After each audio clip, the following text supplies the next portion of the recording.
৬৮ জন মানুষের মৃত্যু, ৫.৫ লক্ষ মানুষ গৃহহীন, কারো পরীক্ষার মার্কশিট জলে ভাসছে, কারো আবার গোটা বাড়িটায় ভেসে গেছে জলের তোড়ে। হ্যাঁ, আপাতত ঠিক এমনটাই অবস্থা আমাদের প্রতিবেশী রাজ্য আসামের। ব্রহ্মপুত্র নদ এবং তার একাধিক উপনদীর ভয়ঙ্কর গ্রাসে আপাতত আসামের ১২টা জেলায় থই থই করছে জল। জায়গায় জায়গায় খোলা হয়েছে ত্রাণ শিবির। গত বছর যখন আসামের জনপ্রিয় তারকা জুবিন গার্গের জলে ডুবে আকস্মিক মৃত্যু হয়েছিল, তখন গোটা দেশের মানুষ শোকস্তব্ধ হয়ে গিয়েছিলেন, আর সেটা হওয়াটাই স্বাভাবিক। কিন্তু আজ যখন সেই জুবিন গার্গের রাজ্যের ৬৮ জন মানুষ জলে ডুবে মারা গেলেন, তখন খুব কম মানুষই জানতে পারলেন তাদের কথা। তাই আমাদের মনে হলো প্রতিবেশী রাজ্যের এই ভয়াবহ অবস্থার খবর যতটুকু পারা যায় আপনাদের কাছে পৌঁছে দিই, যাতে আপনারা যদি চান সাহায্যের হাত বাড়িয়ে দিতে পারেন ওই বন্যা কবলিত মানুষগুলোর প্রতি। ভারতের বিখ্যাত 7 সিস্টার্সের অন্যতম একটা রাজ্য হলো আসাম। প্রতি বছরই বৃষ্টির মরশুমে আসামে বন্যার ভয়াবহতা দেখা যায়। কিন্তু কেন প্রতিবার এমন পরিস্থিতির সৃষ্টি হয়, সেটা জানতে হলে আমাদের বুঝতে হবে আসামের ভৌগোলিক অবস্থান সম্পর্কে।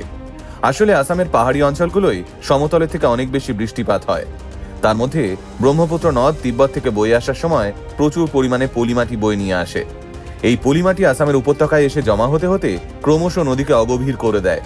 ফলে বৃষ্টির অতিরিক্ত জল নদী ধরে রাখতে পারে না, আর তখনই বন্যা হয়। এদিকে নদীর জল আটকানোর জন্য যে বাঁধগুলো রয়েছে, সেগুলোও প্রযুক্তিগতভাবে খুব একটা উন্নত নয়। তাই একটু জলের চাপ বাড়তেই তা ভেঙে যায় এবং আশপাশের অঞ্চলগুলোয় হু হু করে জল ঢুকতে শুরু করে। এবছর গত 18 জুলাই থেকেই ব্রহ্মপুত্রের জল বিপদসীমার কাছাকাছি পৌঁছে গিয়েছিল, আর গত 19 জুলাই সেই জল বিপদসীমা অতিক্রম করে যায়। ফলে চোখের নিমেষে আসামের 12টা জেলার 856টা গ্রাম বন্যা কবলিত অঞ্চলে পরিণত হয়। তবে এই সমস্ত জেলাগুলোর মধ্যে সব থেকে বেশি ক্ষতিগ্রস্ত হয়েছে 3টে জেলা: শিবসাগর, চরাইদেও এবং জোরহাট। এই অঞ্চলের বাসিন্দাদের মতে বিগত 20 বছরেও এত ভয়াবহ বন্যা হয়নি তাদের এলাকায়। তবে বন্যার খবর চাউর হতেই দ্রুত উদ্ধার কার্যে নেমে পড়ে আর্মি, এনডিআরএফ এবং ফায়ার অ্যান্ড এমার্জেন্সি সার্ভিস। সরকারের তরফ থেকেও নৌকা বাহিনী মোতায়েন করা হয়েছে। এই নৌকোর মাধ্যমেই এখনো অবধি ৪,৪৫৫ জন মানুষকে উদ্ধার করা হয়েছে। কিন্তু এক সপ্তাহ কেটে গেলেও সমস্ত এলাকা জলমুক্ত করা যায়নি। এদিকে সরকারের তরফে আসামের 6টা জেলায় এখন অবধি বন্যা পীড়িতদের জন্য মোট 274টি ত্রাণ শিবির খোলা হয়েছে।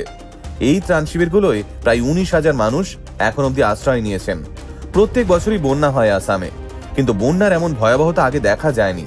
পাহাড়ি অঞ্চলের বেশিরভাগ মানুষের রুটি রুজি চা বাগানের উপরেই নির্ভরশীল। এছাড়াও বেশ কিছু মানুষ পাহাড়ের ঢালে ছোট পরিসরে চাষবাস করেন। অর্থনৈতিকভাবে তারা যে খুব একটা সচ্ছল, সেটা কিন্তু নয়। বন্যা পীড়িতদের দুর্দশার কথা জানতে পারা মাত্রই বলিউডের বিখ্যাত গায়ক পাপন সাহায্যের হাত বাড়িয়ে দিয়েছেন। এগিয়ে এসেছেন বলিউড অভিনেত্রী ভূমি পেডনেকারও। তাদের মতে আসামের এই প্রাকৃতিক বিপর্যয় কোনো একটা রাজ্যের প্রবলেম নয়, এটা যে কারোর সঙ্গেই হতে পারে। তাই এটা একটা মানবিক সংকট। পাপন সমস্ত ভারতবাসীর কাছে আবেদন করেছেন আসামের বন্যা পীড়িতদের পাশে দাঁড়ানোর জন্য। এমনকি যে সমস্ত ভারতীয়রা বিদেশে থাকেন তাদের কাছেও সাহায্যের আবেদন করেছেন তিনি। এই বিপদের সময়গুলোতেই হয়তো বোঝা যায় কে বা কারা শুধুমাত্র রূপলী পর্দার স্টার, আর কারা বাস্তবের রক্তমাংসের নায়ক। তবে ত্রাণ কার্য, সাধারণ মানুষের পাশে দাঁড়ানো, এসব তো থাকবেই। কিন্তু এই সবের পাশাপাশি এবার সময় এসেছে প্রযুক্তি এবং প্রকৃতি এই দুইয়ের মধ্যে ভারসাম্য বজায় রাখার। প্রযুক্তিগতভাবে বাঁধের উন্নয়ন বর্তমানে ভীষণ জরুরি, আর পাহাড়ি অঞ্চলে উন্নয়নের নামে অযথা গাছ কাটা বন্ধ হওয়া উচিত।